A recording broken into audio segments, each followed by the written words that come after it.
and you have the floor. Thank you very much, Ambassador Sanier.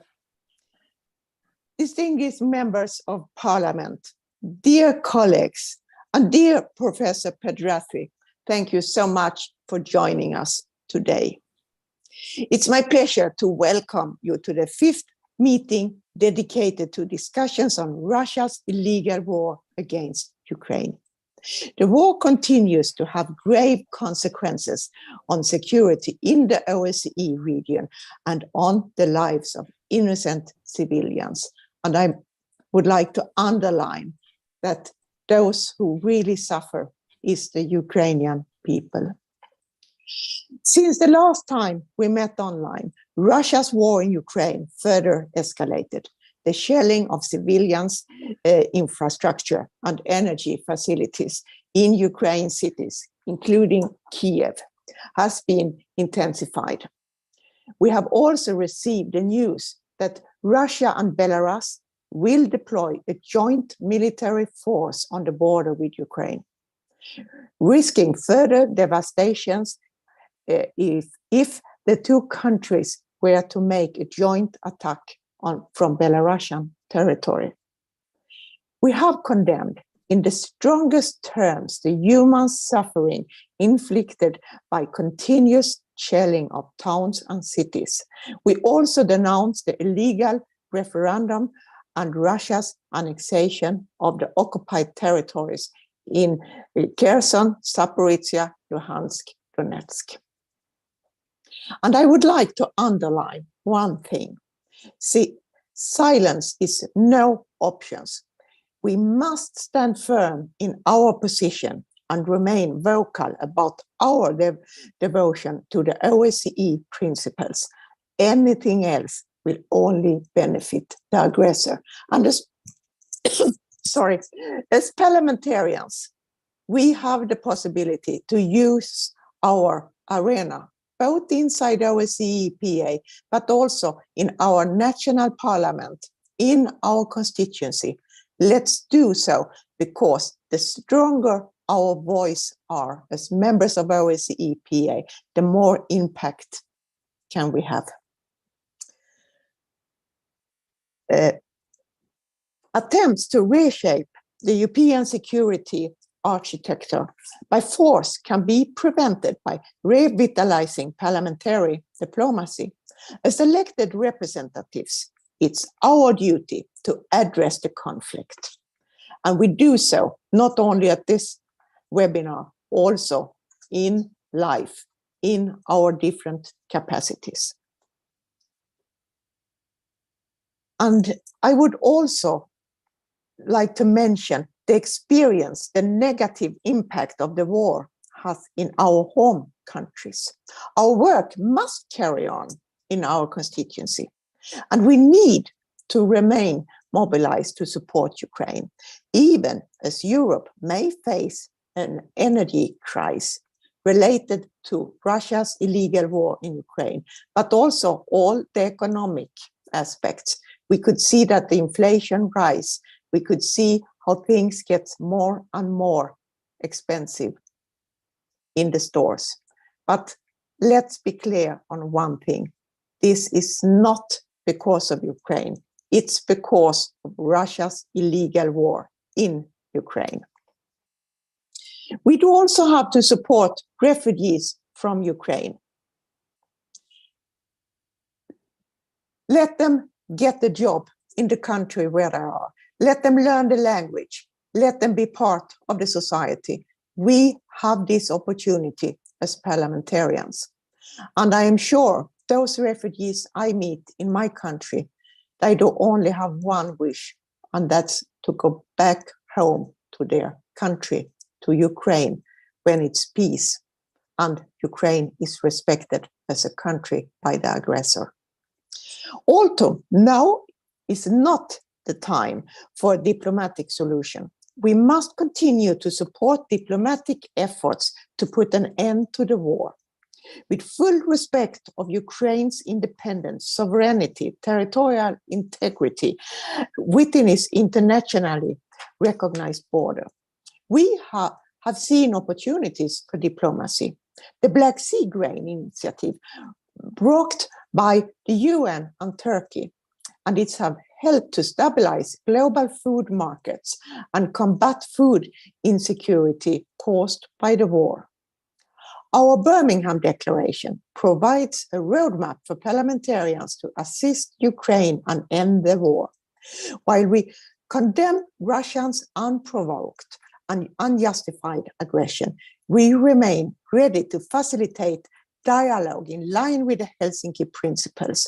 As parliamentarians, we have to utilize all possible channels as well as the mechanisms and tools that OSCE provide. I have had the opportunity to discuss this unique role with a number of interlocutors, including Belarusian opposition leader Ms. Svetlana Tikhanovskaya, on the margins of the 77th regular session of the UN General Assembly. And I will continue to engage with our partners on a number of international events, including the first parliamentary summit of the Crimea platform in the coming weeks. Dear colleagues, I would like to say a few words about the revised action plan, which has been sent out to the members of the Bureau from myself and Secretary General Roberto Montella. In the letter, we outlined the response from the OSCE PA to Russia's war of aggression in Ukraine. As an assembly, we have taken a very clear stance in the Birmingham Declaration, which will guide our work going forward. Thanks to your contribution, dear colleagues, the OSCE PA continues to work for and support Ukraine's independence, sovereignty, and territorial integrity.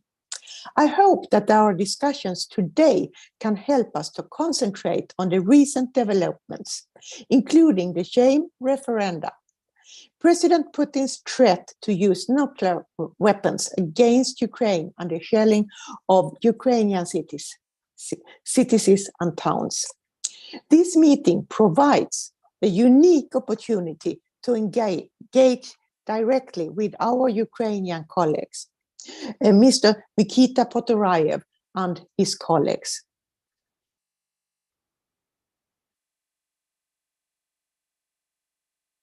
So please take this opportunity. And I would also like to mention here that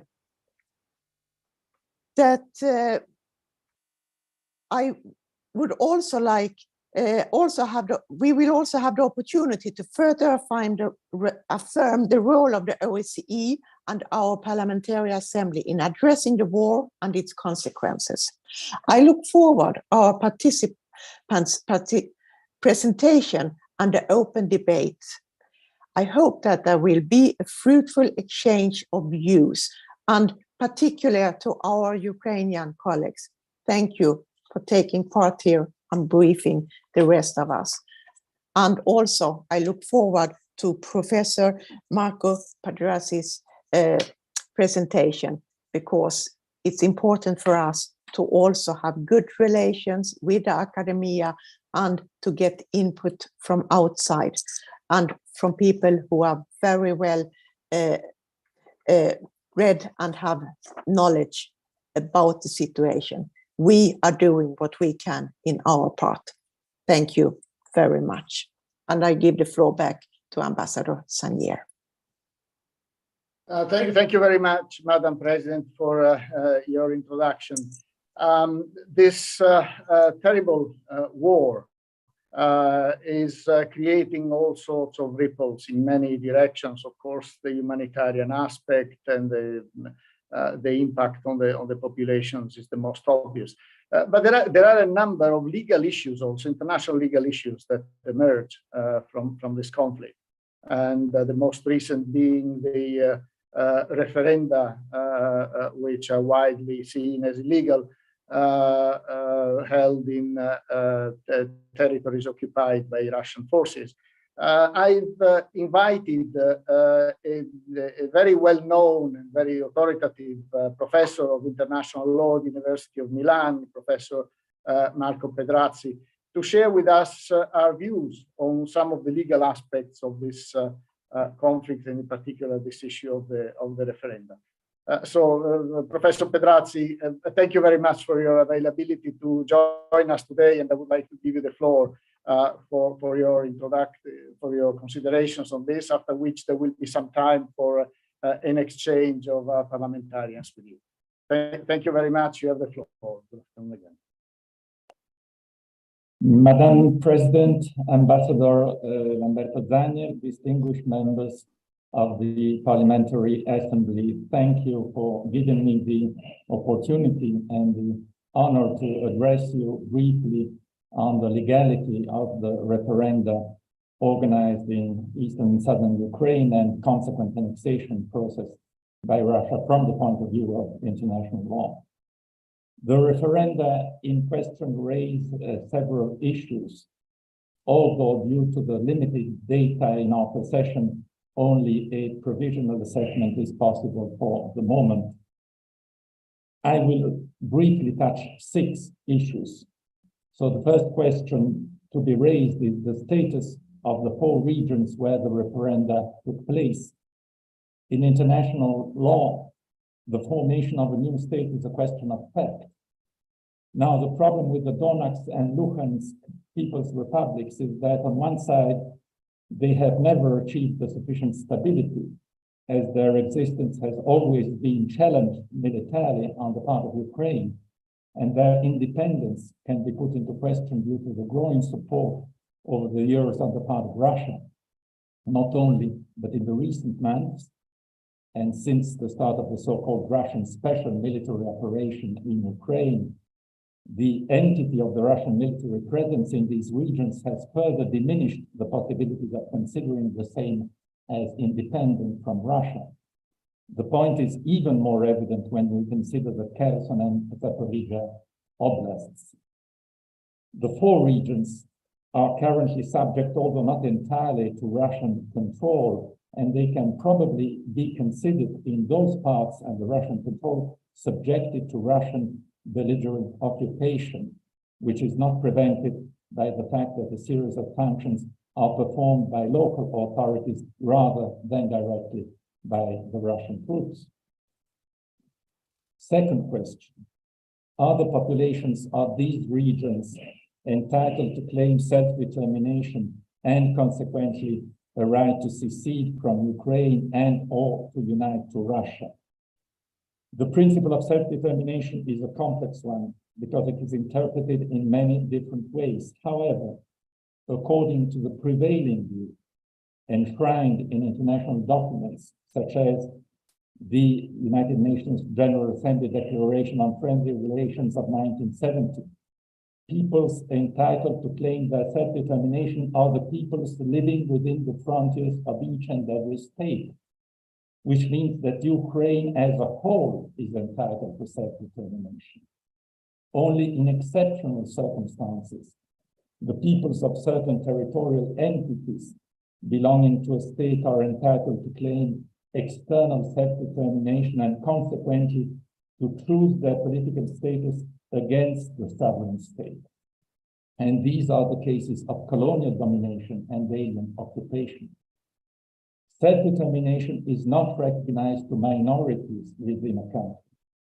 Whether there is a right to remedial self-determination for populations entirely excluded from the participation to the government of a country or subjected to serious and large-scale violations of human rights, even outside the framework of racist regimes, is very much debated, but we may say is not generally accepted. Anyway, Russia seems to rely on this doctrine as a possible justification for invoking the self-determination of the peoples in the 4 regions of Ukraine and its intervention to support it. However, the elements to sustain such claims are not supported by evidence. Third question, annexation as a result of use of force. The referenda has been organized and annexation decided as the result of a large-scale military intervention of Russia against Ukraine, in clear violation of the ban on the use of force against the territorial sovereignty and political independence of another state, enunciated in Article 2, Paragraph 4 of the UN Charter. Any acquisition of territories by force constitutes a serious violation of the international legal order, as confirmed inter alia by the Declaration on Friendly Relations and by the Helsinki Declaration of Principles of 1975. In view of the above, this constitutes a manifest violation of the sovereignty and territorial integrity of Ukraine and of the right of the Ukrainian people as a whole to self-determination. Fourth question, international humanitarian law. Under Article 43 of the Hague Regulations of 1907, the occupant shall respect, unless absolutely prevented, the laws in force in the country.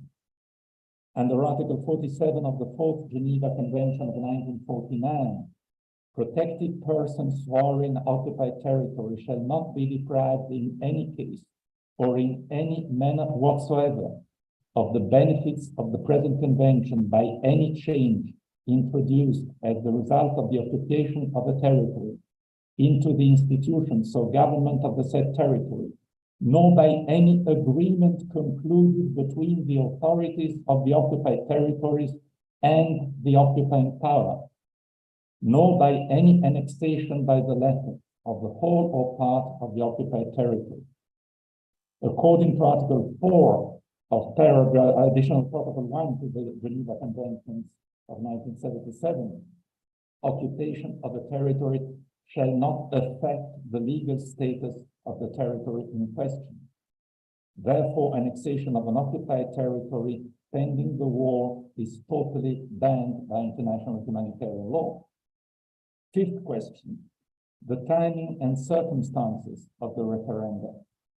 In a situation of war, where part of the local population has temporarily quit their homes in order to escape the war, the big question mark concerns the formation of the constituencies called to vote in the referendum. In addition, whatever the truth about allegations of threats and pressures on voters, no trust can be placed in the truthful result of a vote taking place in time of war under the control of occupying forces. A self-determination referendum should be a procedure to identify the freely expressed will of the people concerned, to use the words of the Declaration on Friendly Relations. In the circumstances in which they were held, no such referendum could guarantee an expression of free will of the populations involved. Sixth question, non-recognition. The resolution adopted on 12 October by the General Assembly of the United Nations, with the support of the great majority of the international community, has called upon all states and the international organizations not to recognize any alteration by the Russian Federation of the status of any or all of the Donetsk, Kherson, Luhansk, or Zaporizhia regions of Ukraine, and to refrain from any action or dealing that might be interpreted as recognizing any such altered status, which corresponds to what is stated in Article 41 of the Articles on the Responsibility of States for Internationally Wrongful Acts adopted by the International Law Commission in 2001, according to which no state shall recognize as lawful a situation created by a serious breach of an obligation arising under a peremptory norm of general international law, such as are the norms prohibiting aggression and protecting the self-determination of peoples, nor shall it render aid or assistance in maintaining that situation. Thank you very much for your attention. Thank you, Professor, for your presentation and for the various angles that you brought into light. And of course, this opens the debate. I would have, if you don't mind, a few questions myself on the various issues you raised. The first has to do with lots of displaced persons from that region who moved to other parts of Ukraine or even abroad as a result of this war and of the destruction that this war produced. Do these people have a legal recourse, for instance, the Council of Europe, to argue that they were not being given an opportunity to participate to this referendum in the first place? Or is there a risk that by doing that, they give more legitimacy to the referendum itself? How would you see this? But certainly there are people, and a very large number of people who were totally ignored in this process. The second question is the Ukrainian government. Of course, we are in the midst of a war, and we have seen some advances recently of Ukrainian forces. But at the legal level, is there something the Ukrainian government can do, for instance, the International Court of Justice, in relation to the referendum and the recognition of these territories through the referenda by the Russian Federation? And of course, this has implication also for the nuclear strategy and all these aspects. That's very, very worrying angle of it all.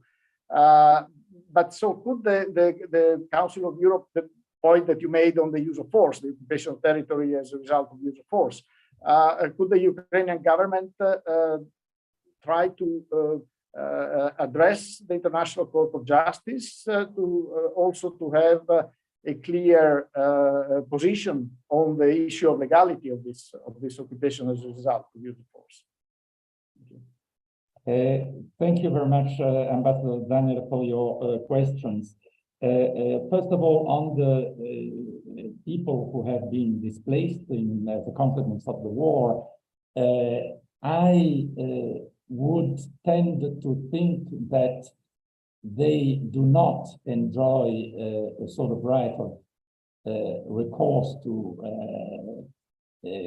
pretend that they have been excluded from the participation of the referendum in the referenda due to the radical unlawfulness of these referenda, as we mentioned.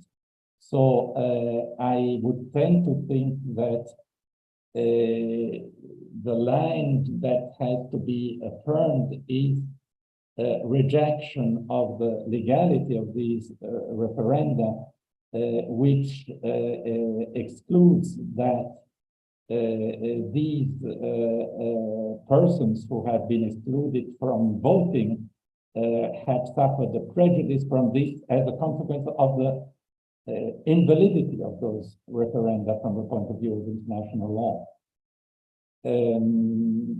As to your second question, certainly the Ukrainian government is entitled to protest at the international level against the validity of these referendum, these annexation.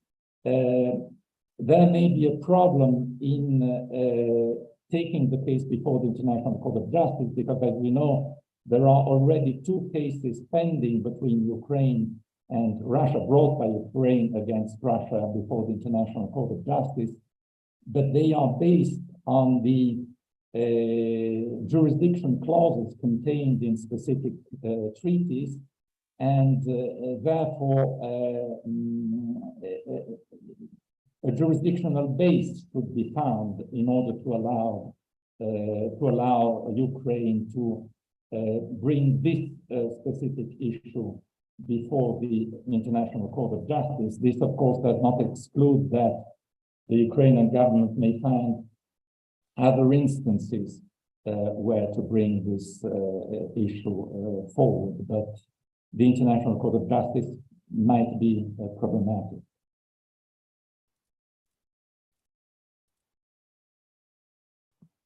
Thank you very much, Professor. Can I ask if anybody else has questions for Professor Pedrazzi before we conclude this part of the meeting?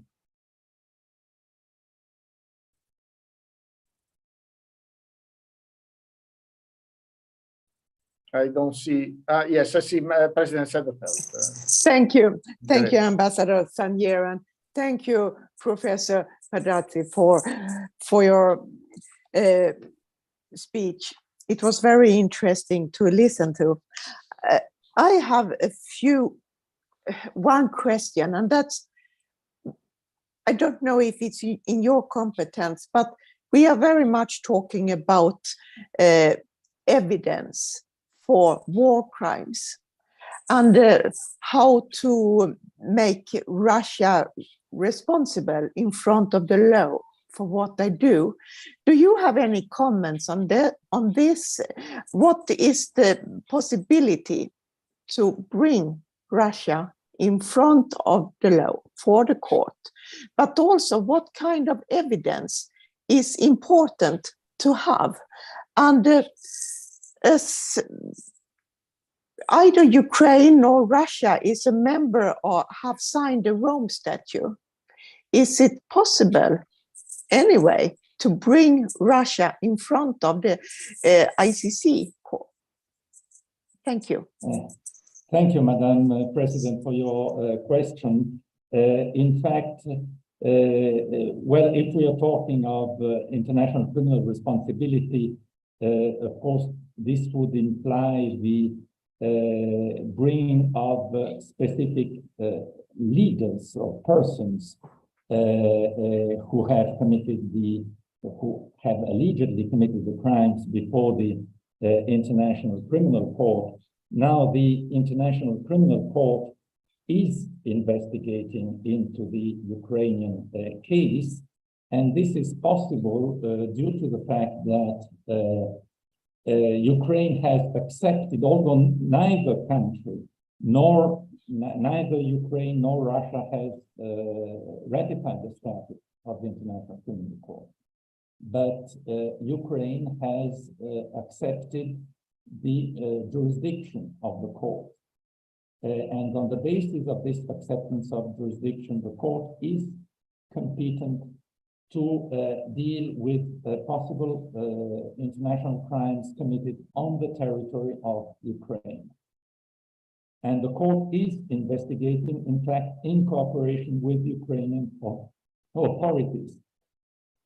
So we have investigations going on in Ukraine and by the International Criminal Court, and we have a collection of evidence which is taking place from many sides and which will hopefully contribute to bringing at least some of the persons responsible for the crimes that are being committed before justice, either before domestic justice, the Ukrainian courts or the courts of other countries, or before the International Criminal Court. This, of course, will depend on many issues of fact. I mean, it is obvious that until alleged responsible persons do not get out of the Russian territory, it will be difficult to arrest them and to bring them before any court. Thank you. Thank you, Professor. I don't see anybody else with the questions, so I think we'll continue on the agenda, not before thanking you once again for joining us, for your availability to present us your views in this very complex situation, and wish you all the best for your work. Thank you very much. Thank you very much, Ambassador. Thank you, Madam President. Thank you, Professor. So we continue with Nikita Poturayev, who will give us an update on the situation from his vantage point in Kiev. Nikita, good afternoon. Thank you, Ambassador. I'm glad to see all of you colleagues, Madam President, Mr. Secretary General, dear colleagues and friends. Well, the situation is going the same way. like half an hour ago, our air forces shut down 5 Russian rockets in Kyiv sky, but still the situation of shelling warning is still in process. So we have to be careful and to stay in special places, in shelters. So let me start still with words of thankfulness to Professor Pedrazzi for his deep analysis. But let me turn your attention to the fact that this is what exactly Russian dictator and his regime wants and expect from us. They expect us to discuss this event that happened in Ukrainian terminally occupied territories. And let me here take as an example and proposal Professor Timothy Snyder's quote when he said right after this event that we can't use even word referendum according to this event, because it is kind of crime, but it is not even something far from referendum. It is something that they want us to discuss, but it wasn't at all any kind of political, of political event. What happened on Ukrainian terminally occupied territories. So yes, we have to analyze, and that's why I thank Professor Pedrazzi again. We have to analyze what happened, and we have to analyze consequences, and we have to think about our Ukrainian and European and wider OSCE countries possible steps according to these events. But we don't need, and we haven't follow Russian narrative about this event. It's not about political process at all. And we have raised the question, Ambassador Zingier raised the question of people who are abroad, their attitude, their possibility to take part in these so-called referendums.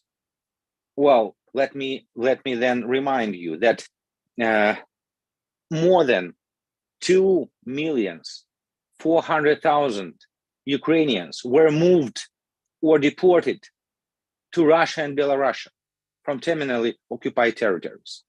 What are we talking about? Only to Russia and Belarus, plus people who were evacuated inside Ukraine and to European countries. It's just an example. So we just can't discuss it as a political act. Today, I hope that a lot of you already heard this news that Russian dictator issued a decree of providing martial law on terminally occupied territories of Zaporozhye, Kherson, Donetsk, and Luhansk regions of Ukraine. What does it mean? It means only one thing, one simple thing, that more Ukrainians will be deported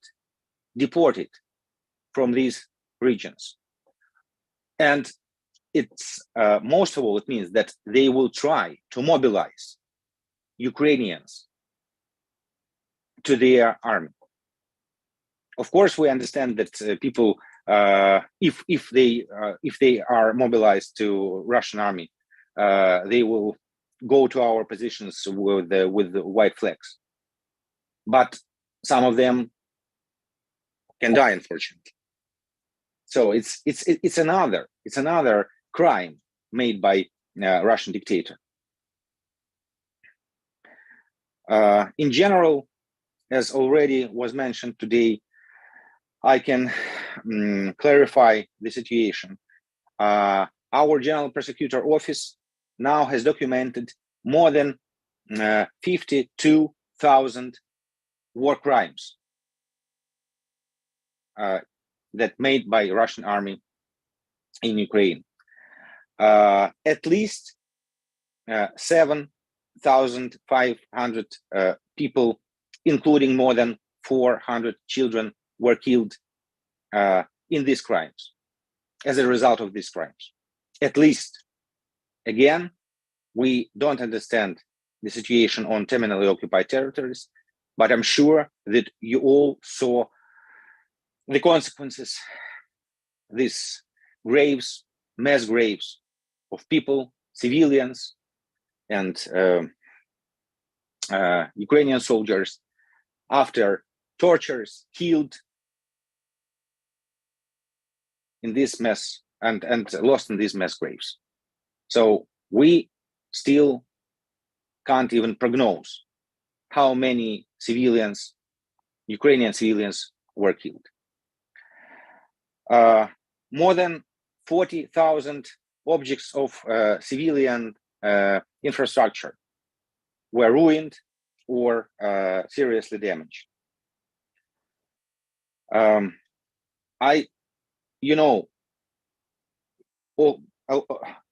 Many of you know me personally, and you know that I hate to say this is what I told, but I have to say today, let's remind our last meeting in this format. What I told was simple, that we are expecting mass attacks against our civilian and in particular energy infrastructure. And the consequence can be the new wave of Ukrainian refugees to Europe. So how many months passed? 2 or even more, yes? What happened? And only now we are expecting for modern anti-aircraft systems from Europe and from the United States. Of course, we critically need these systems. But again, 2 months were lost. Now winter is coming. Situation is hard. Russian blackmail, we see, all of us, we see by our own eyes. But again, you know us. If they expect that they will push us to some negotiations, no. Ukrainians better will spend this winter, without electricity, near fires in the streets. But we're not going to surrender.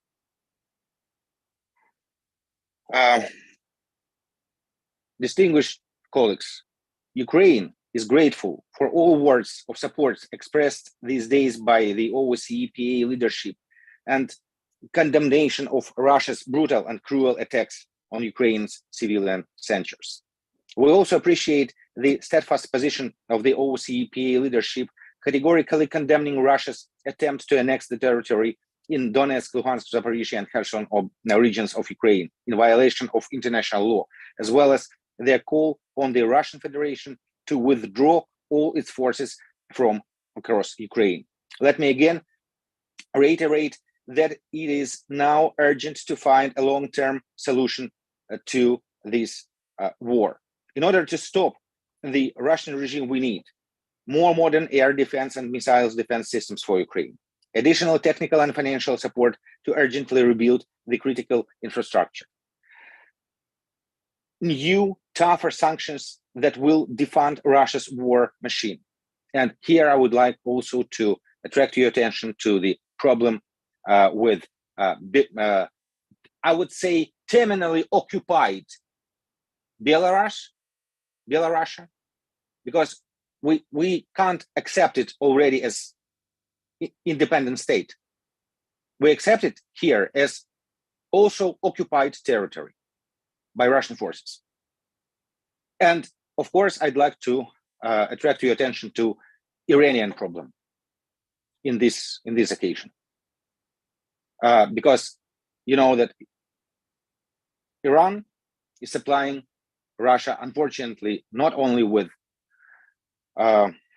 drones, attacking drones, but as far as we know, also they are going to supply them with rockets. So it means that all civilized world have to think seriously about last possibilities of Iran to get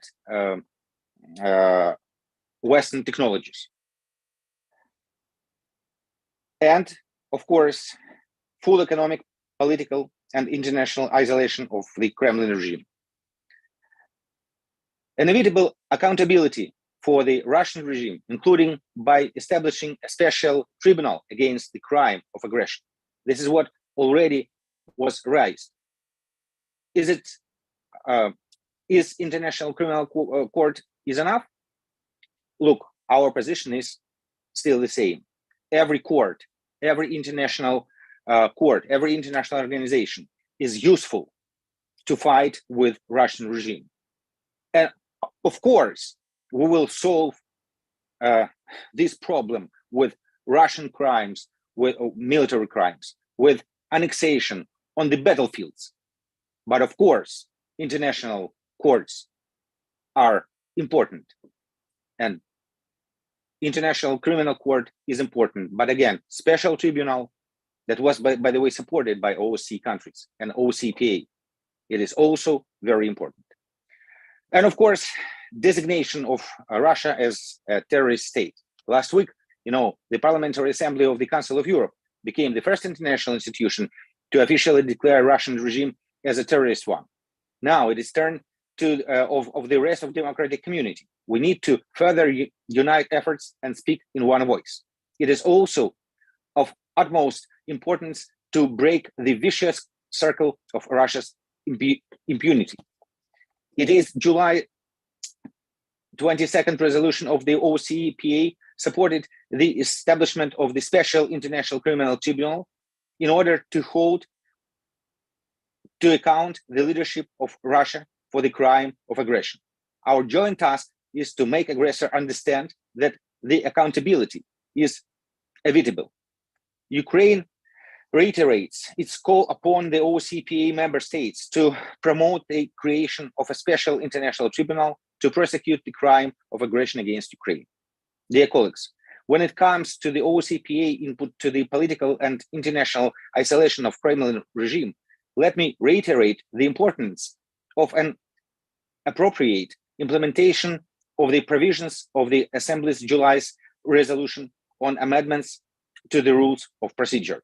We need to ensure the possibility to suspend the mandate of the delegation of the state committing the violation of the sovereignty and territorial integrity of another state. The temporary occupied Autonomous Republic of Crimea and the city of Sevastopol have been turned by Russia not only into a military base, but also have become a human rights ghetto. And over the last 8 years, Crimea clearly displayed key elements of Russia's policy towards occupied territories. This is about persecution, deportation, and extermination. In September, Nariman Jalal, first deputy head of the Majlis of Crimean Tatar people, was sentenced to 17 years in prison on trumped-up charges. Occupation administration deliberately targets the Crimean Tatar men by illegal mobilization to the Russian armed forces. We look forward to President Margareta Cederfeld participation in the first parliamentary summit of the International Crimea Platform to be co-hosted by Ukraine and Croatia in Zagreb on October 25th this year. And we will be absolutely happy to see as many colleagues from all parliaments of OSCE member states in this very important event. The OSCPA's contribution is of great importance for the unity of the international community in defending international law. which defines that Crimea is Ukraine. So this was very short scope of what is happening, colleagues. And we are very thankful for your support. But still, we're absolutely sure that together we can do more. And we know here in Ukraine that we will definitely do more. Thank you again.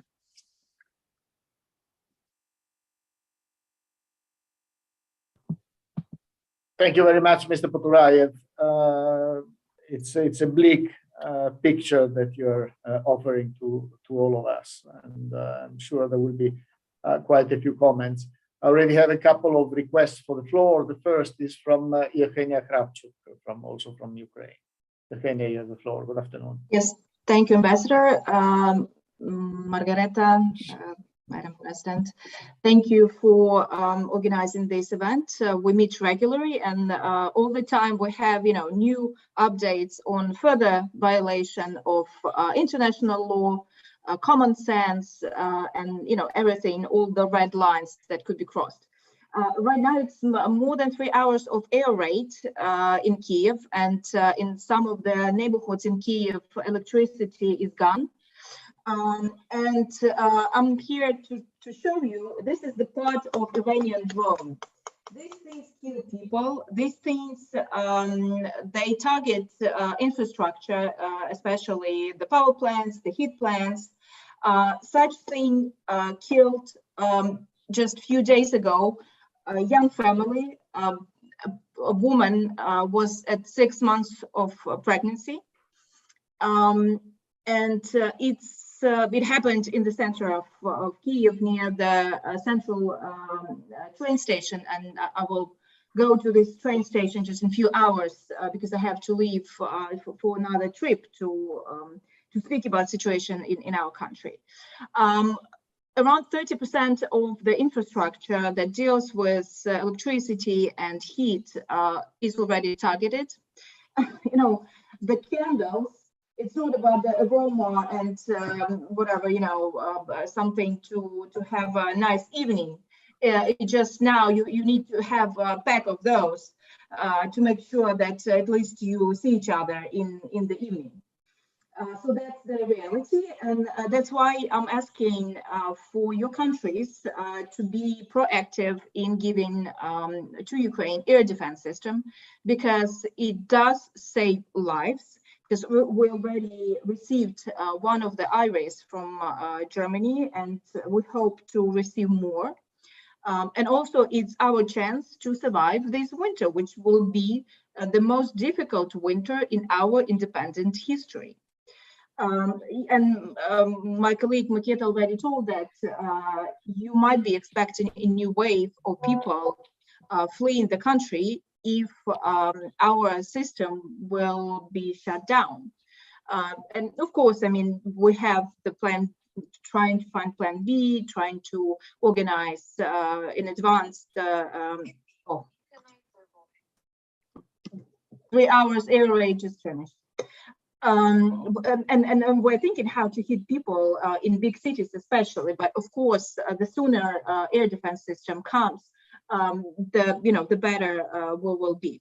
Also, Makita mentioned about PACE decision. I was in Strasbourg last week, and I was participating in this resolution and debate. And yes, I would like to address the members of PAOCE, especially when we will be dealing with our own rules procedure about what happens if one of the member states violates the statute, and how we should respond.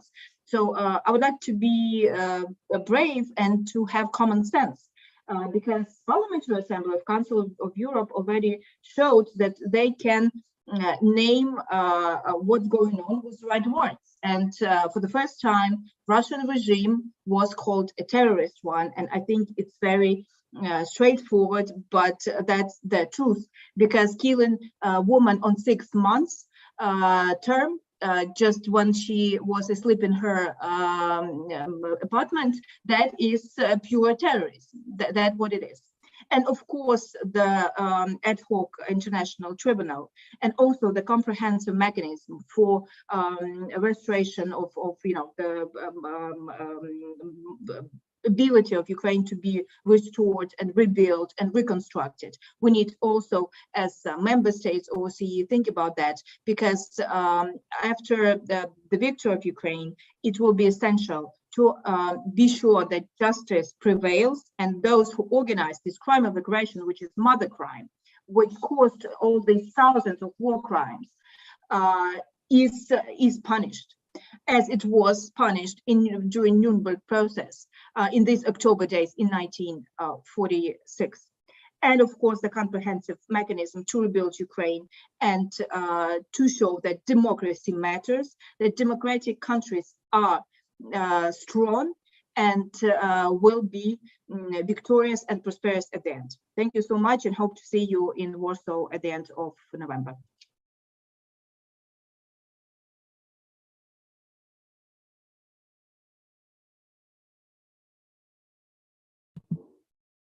Thank you very much, Mrs. Kravchuk. Next, I have Mr. Miftode from the Romanian delegation. Thank you, Mr. Ambassador. Thank you for your presentation, dear Mr. Poduraev and Mrs. Kravchuk. Dear colleagues, we are all aware of Russia's aggression against Ukraine has wide implications on the European security architecture and beyond.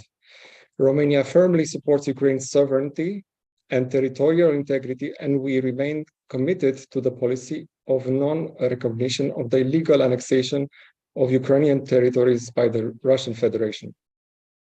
It is my belief that we should continue standing up for our values and principles.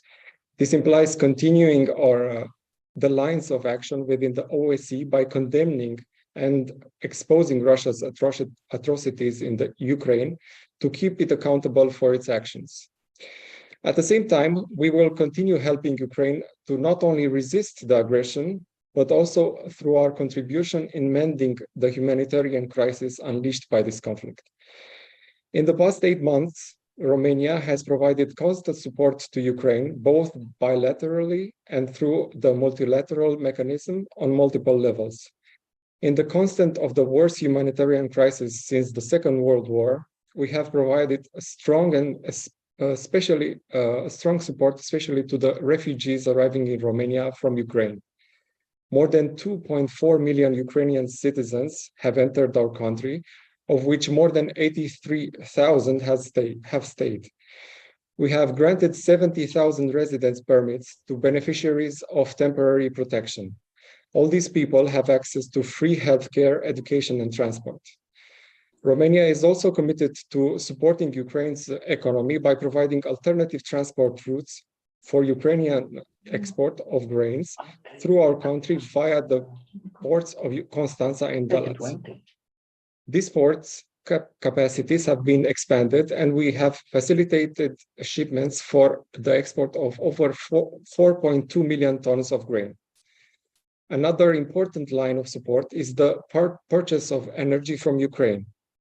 Romania was Ukraine's first customer in the EU after the synchronization of our electricity grids. We also advocate for a solid role for the OSCE in Ukraine now during the active phase of the war. That also includes a post-conflict perspective, of course. And I think OSCE has to be on the ground, and it has to be active and efficient, considering it has a role when it comes to the Western Balkans and their path to the European integration. Through this comprehensive approach of these field missions, I think we can manage to do a better job in the future. Thank you very much for your consideration. Thanks to you, Mr. Miftode. If I may, a quick comment from my side. Beyond the issue of the conflict, Ukraine, the war, Ukraine, the impact, and everything else, there is also an aspect of role of the OSCE, of course. because this war is also impacting, first of all, on the organization as it is now and as it operates in all of its branches. But also the issue of the vision on the what you call a solid role for the OSCE on the longer term. So perhaps that's something that could also be on the agenda of the autumn meeting in Warsaw in a month's time. I think it will be important to start, first of all, to analyze the situation and then to start looking ahead. I have now the new head of the Portuguese delegation, Mrs. Paula Cardoso. You have the floor, madam. Thank you. I want to introduce myself. It's my first time with you all. I'm Paula Cardoso, the new head of Portuguese delegation in OSCE.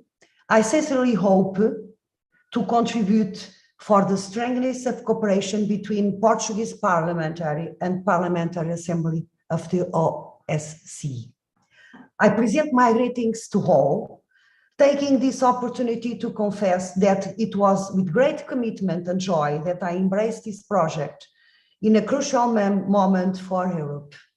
The challenges we are facing because the war in Ukraine but also because of economic and social crises and problems call us to a strong cooperation and solidarity. This time, it's a time to take care of each other and not a time for selfishness. And we all will be few for this mission. Thank you all.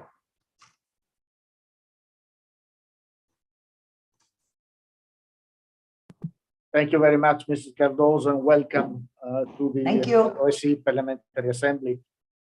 So let's continue with the next speaker, again from Ukraine, Mr. Pavlo Frolov. You have the floor. Dear Ambassador, Madam President, dear members of the Assembly, I talk to you from Kyiv, which was hit by rockets a little more than an hour ago. Like every citizen of Kyiv, I heard terrible explosions, saw fire and destruction with my own eyes. This happens almost every day.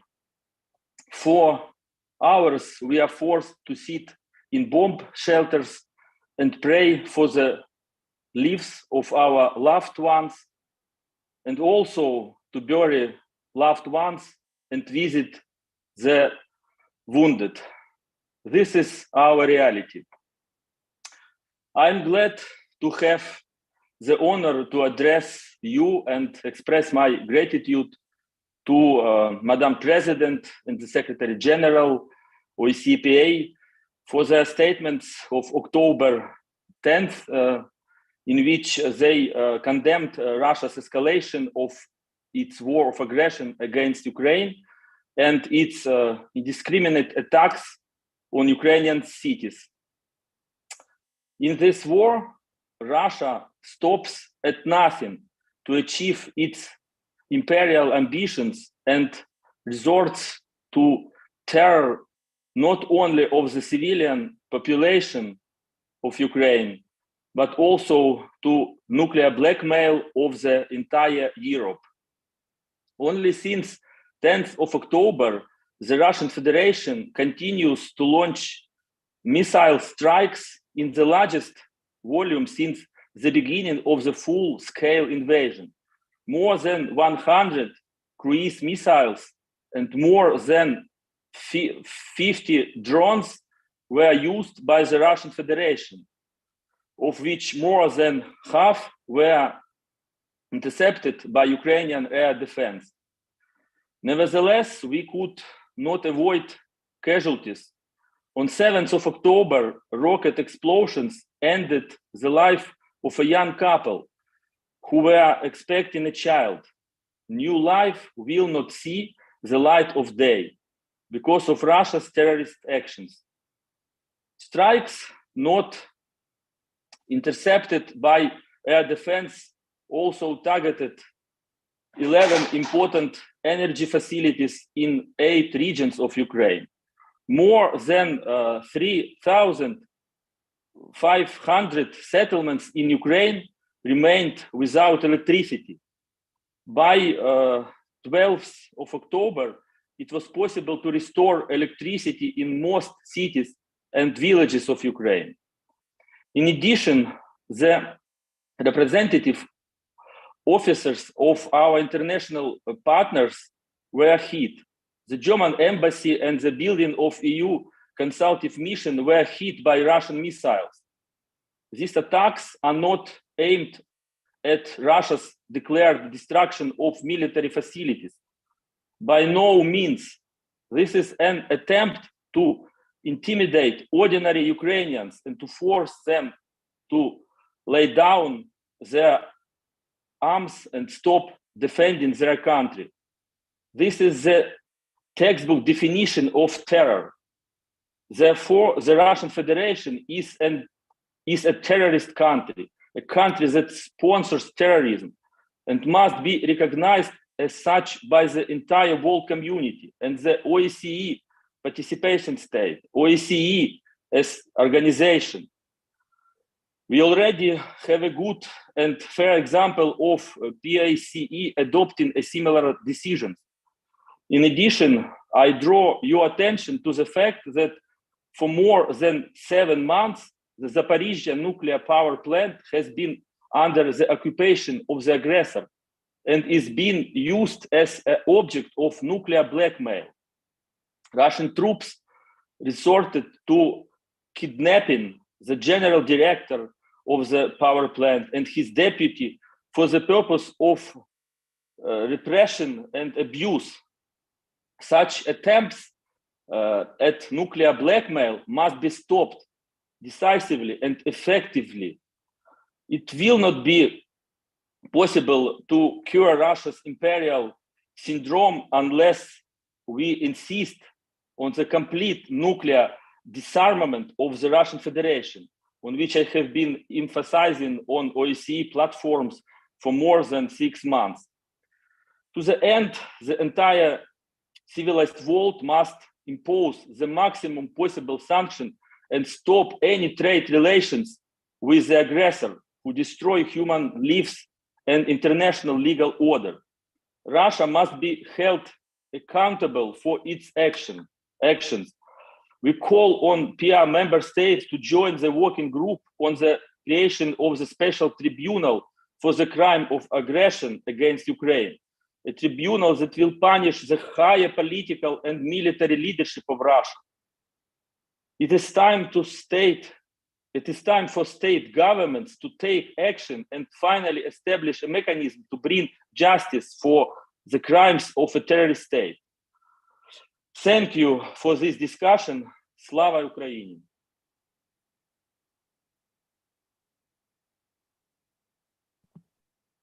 Thank you, Mr. Frolov. I have now Mr. Demesmaeker from Belgium. Heroям slava, Pavlo.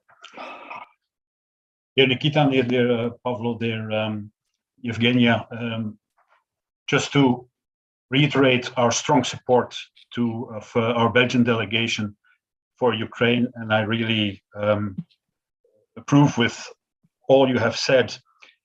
Indeed, we had a meeting ourselves on Monday with the Prosecutor General of Ukraine, with a number of MPs in the network United for Ukraine. We were discussing also the necessity and possibilities for a special tribunal on the crime of aggression. And I would really enforce the appeal of Pavlo to do our homework also in our own capitals to support this endeavor. The world is witnessing the most atrocious war crimes. We see it on our screens, on the social media, but to live through it every day is, of course, it's beyond comprehension. I saw the mass grave of Bucha beginning of April myself. I'm coming back next week to Kiev. I mean, our task and I cannot stress enough, we have an important task at home in our own capitals to make sure that there is sustained support for Ukraine. They need it so much now, a sustained report. We have to fight against certain fatigue that we could see perhaps. We must fight to step up the support for Ukraine. In what way our countries, I myself am from small country, whatever way we can, we should really work hard for that. We have our own special rapporteur on war crimes, and I will be very looking forward to the work that he will deliver. I think it's a very important work, and I hope it's not a one-man endeavor, and that there is a possibility to contribute to this important work. And finally, I have a really bad feeling about what's going on for the moment around Kherson. The so-called evacuation, mass evacuation of citizens. I don't like it at all. The Russians are running out of options and of conventional ammunition. The declaration of this new general, it gives me a very grim and a very bad feeling. I would be curious to hear your assessment about this.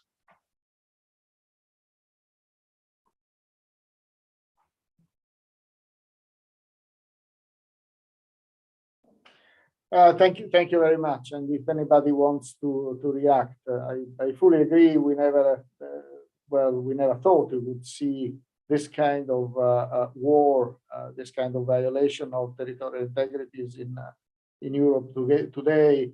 But on top of that, the threat of use of nuclear weapons, the persistent attacks against civilian populations, civilian infrastructures, are something that was not really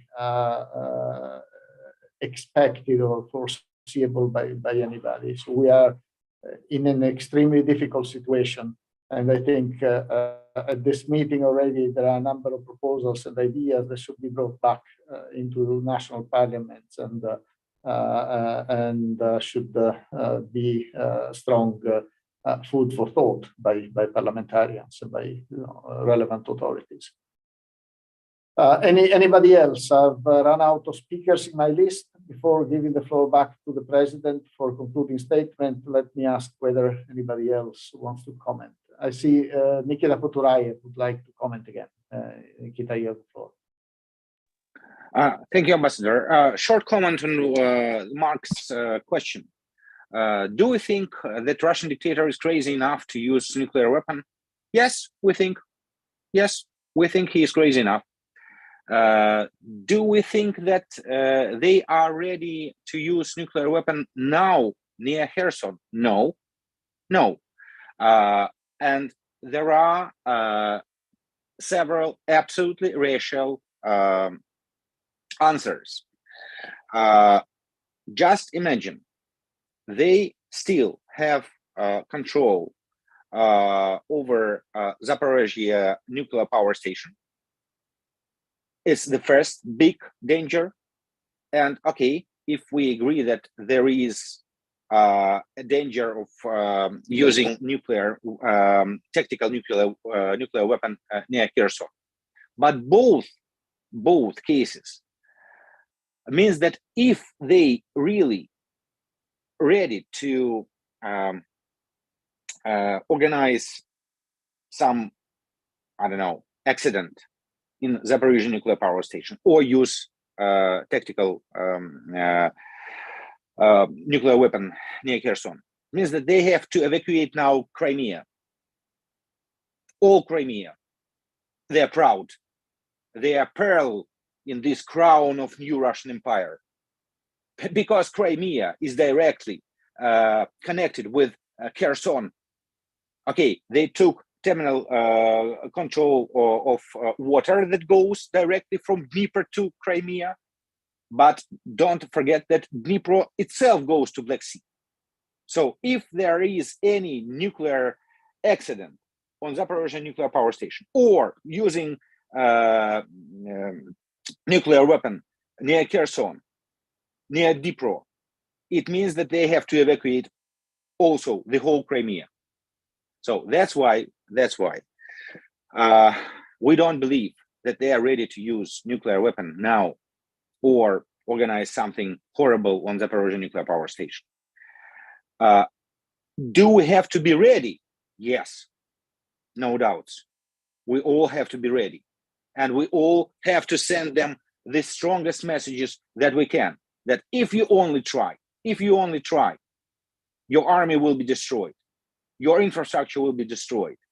Your fascist state will be destroyed if you only try.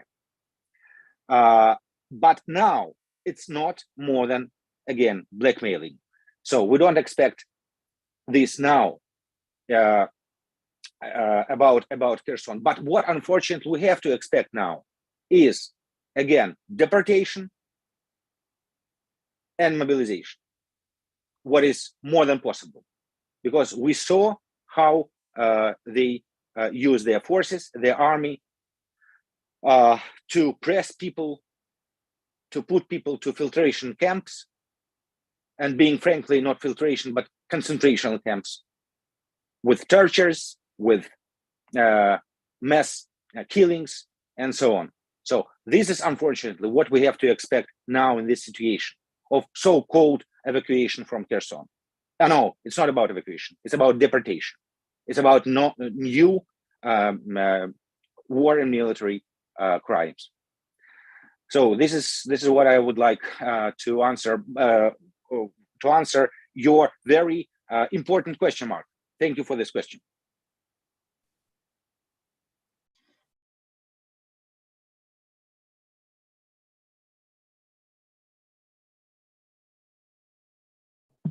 Thank you. Anybody else at this point? If I may, Ambassador, just a Yes, short comment about Kherson. I foresee that Russians will try to make some provocations, saying that Ukrainian military are shelling civilians in Kherson. That's why they've been doing this thing with deportation. But also they understand that they will be losing sooner or later. I cannot, foresee the term, but it looks that they are running out of ammunition, of the possibility to have more troops, to have, whatever they need to continue to stay on the right bank of Dnipro River. So they understand they are either will be, cornered, or they will be going to the left bank. But they will, of course, try to use these to distract, from the good news. Because all the time you see, when we were having this counterattack, a very successful one in Kharkiv region, just 5 days later, they decided to make these sham referendums to switch the informational focus. So, everyone would be talking about the so-called referendums, which, means nothing. They could make referendum of, moon going together with Russian Federation. So I think that they will try to accuse Ukrainian army of shelling of the civilians, and probably I think that because they did that in Kyiv region, they will be trying to use civilians as a shield to go to the left bank and to leave.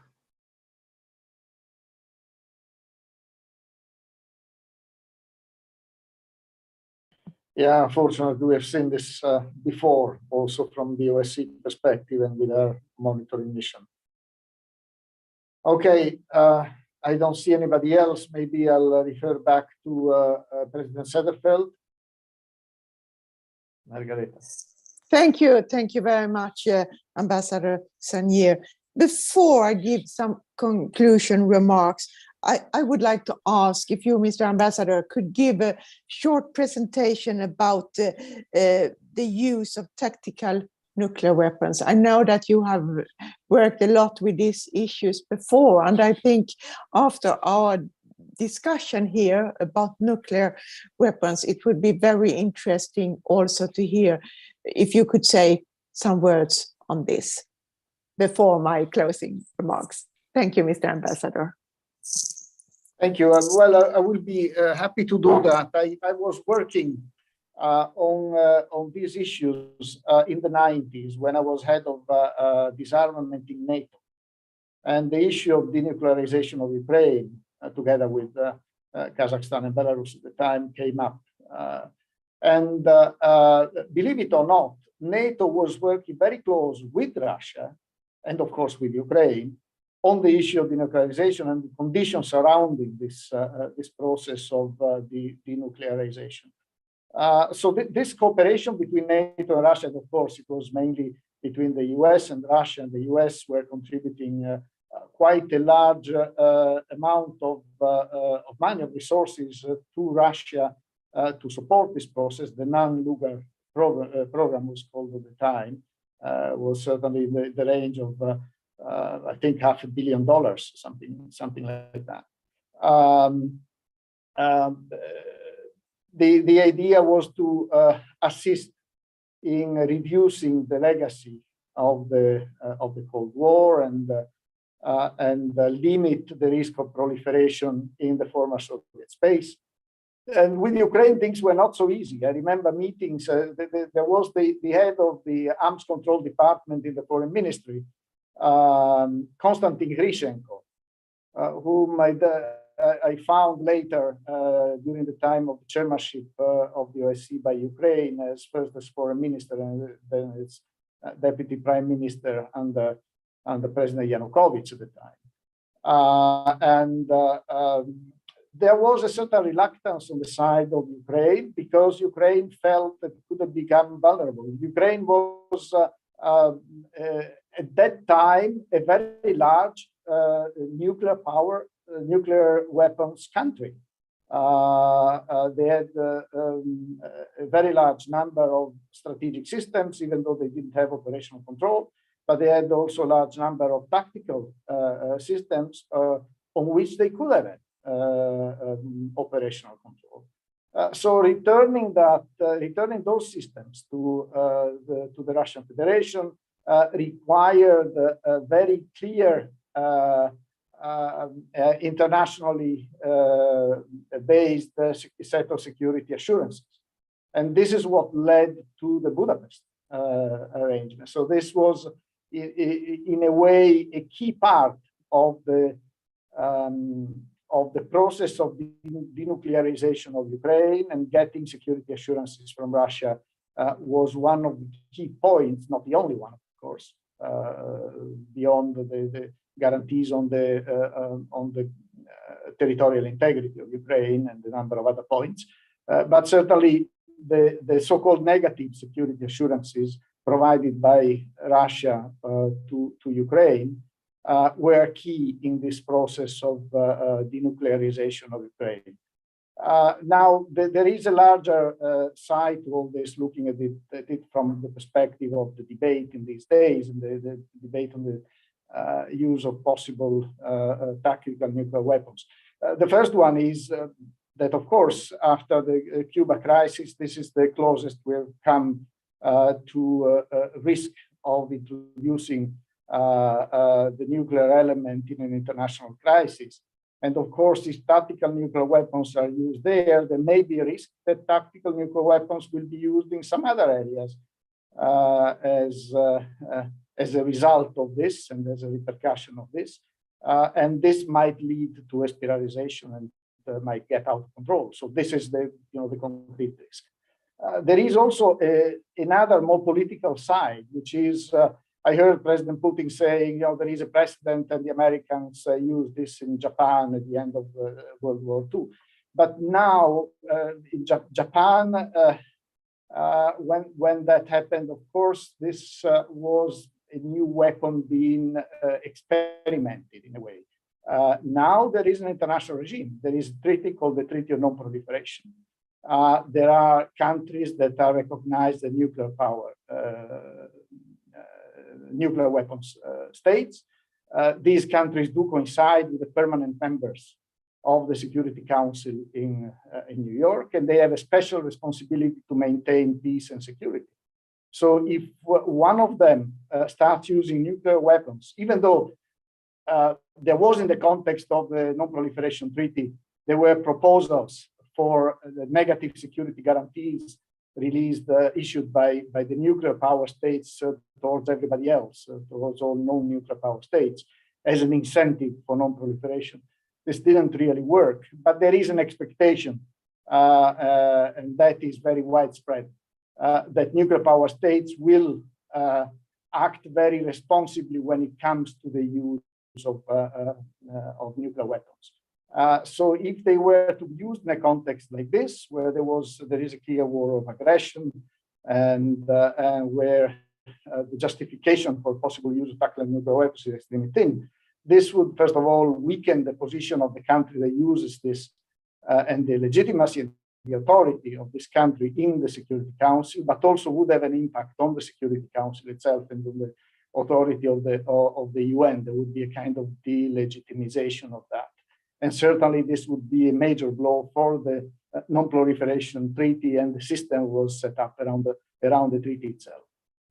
So this would be a major disruption in the international system that has been set up to avoid the spread of nuclear weapons and to try to contain and limit their proliferation, but also, of course, their use over time. So this is extremely worrying, and if this were to happen, the consequences would not be limited to literally the nuclear fallout wherever the nuclear weapon is used and the surrounding territories, as Mr. Poturaiu was saying, referring to Crimea, but there would be also very serious, larger repercussions on the whole international system of international relations. Thank you. Thank you very much, Mr. Ambassador Sanier. I think this was a very good intervention here and presentation after the discussion of nuclear weapon against Ukraine.